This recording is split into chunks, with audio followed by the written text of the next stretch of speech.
दोस्तों, मुगलों का इतिहास लूट, हत्या, अय्यासी, सगे बाप और भाइयों का कत्ल और सगी माँ बहन बेटियों से शारीरिक संबंध बनाने की घटनाओं से भरा पड़ा है। अगर कहा जाए कि दुनिया के इतिहास में कोई ऐसा खानदान जहाँ किसी के भी असली बाप का सच नहीं पता, तो एक ही नाम सामने आएगा, मुगल खानदान। अफीम के नशे में डूब रहने वाला हुमायूं हो या अपनी सगी बेटी से शारीरिक संबंध बनाने वाला शाहजहां या अपनी बहन से संबंध बनाने वाला अकबर। दोस्तों, मुगल खानदान का असली सच बहुत ही भयानक है। अकबर ने सिर्फ अपनी हवस मिटाने के लिए ना जाने कितनी मुस्लिम औरतों की इज्जत लूटी। इसमें मुस्लिम नारी चांद बीबी का नाम भी शामिल है। दोस्तों, अकबर ने अपनी सगी बेटी आराम बेगम की पूरी जिंदगी शादी नहीं की और अंत में उसकी मौत अविवाहित जहांगीर के शासन काल में हुई। और सबसे मनगढ़ंत किस्सा तो ये है कि अकबर ने दया करके सती प्रथा पर रोक लगवाई। दोस्तों, जबकि इसके पीछे का उसका मुख्य मकसद केवल यही था कि राजवंशीय हिंदू नारियों के पतियों को मरवाकर उनको सती होने से रोककर अपने हरम में डालकर अय्यासी कर सके। दोस्तों, राजकुमार जयमल की हत्या के पश्चात अपनी इस्मत बचाने को घोड़े पर सवार होकर सती होने जा रही उसकी पत्नी को अकबर ने रास्ते में ही पकड़ लिया। शमशान घाट जा रहे उसके सारे संबंधियों को वहीं से कारागार में सड़ने के लिए भेज दिया और राजकुमारी को अपने हरम में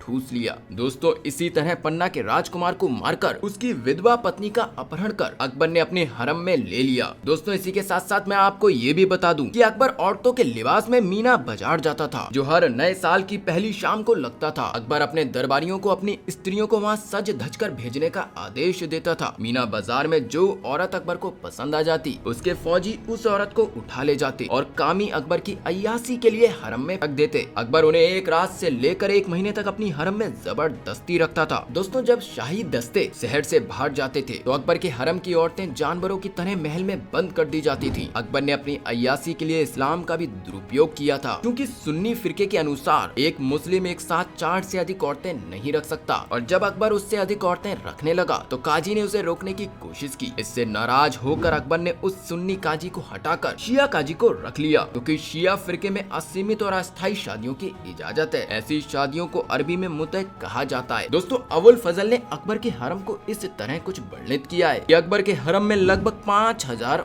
औरतें थीं और ये 5000 औरतें उसकी 36 पत्नियों से अलग थीं। शहंशाह के महल के पास ही एक शराब खाना बनाया गया था। वहाँ इतनी वैश्याएं इकट्ठी हो गयी कि उनकी गिनती करना भी दोस्तों मुश्किल हो गया था। अगर कोई दरबारी किसी नई लड़की को घर ले जाना चाहे तो उसको अकबर से आज्ञा लेनी पड़ती थी और कई बार सुंदर लड़कियों को ले जाने के लिए लोगों में झगड़ा भी हो जाता था। तो दोस्तों, वहीं बैरम खान, जो अकबर के पिता जैसा और उसका संरक्षक था, उसकी हत्या करके इसने उसकी पत्नी अर्थात अपनी माता के समान स्त्री से शादी की। दोस्तों, इस्लामिक शरीयत के अनुसार किसी भी मुस्लिम राज्य में रहने वाले गैर मुस्लिमों को अपनी संपत्ति और स्त्रियों को छीनने से बचाने के लिए इसकी कीमत देनी पड़ती थी, जिसे जजिया कहते थे। कुछ अकबर प्रेमी कहते हैं कि अकबर ने जजिया खत्म कर दिया था, लेकिन इस बात का इतिहास एक जगह भी उल्लेख नहीं है। दोस्तों, केवल इतना है कि ये जजिया रणथंभौर के लिए माफ करने की शर्त रखी गई थी। रणथंभौर की संधि में बूंदी के सरदार को शाही हरम में औरतें भेजने की रीति से मुक्ति देने की बात लिखी गई थी, जिससे बिल्कुल स्पष्ट हो जाता है कि अकबर ने युद्ध में हारे हुए हिंदू सरदारों के परिवार की सर्वाधिक सुंदर महिला को मांग लेने की एक परिपाटी बना रखी थी और केवल बूंदी ही इस क्रूर रीति से बच पाया था। दोस्तों, यही कारण था कि इन मुस्लिम आक्रांताओं के काल में हिंदू स्त्रियों के जौहर की आग में जलने की हजारों घटनाएं हुई थी। तो दोस्तों, आज की वीडियो में बस इतना ही। चलिए मिलते हैं एक और नई वीडियो के साथ।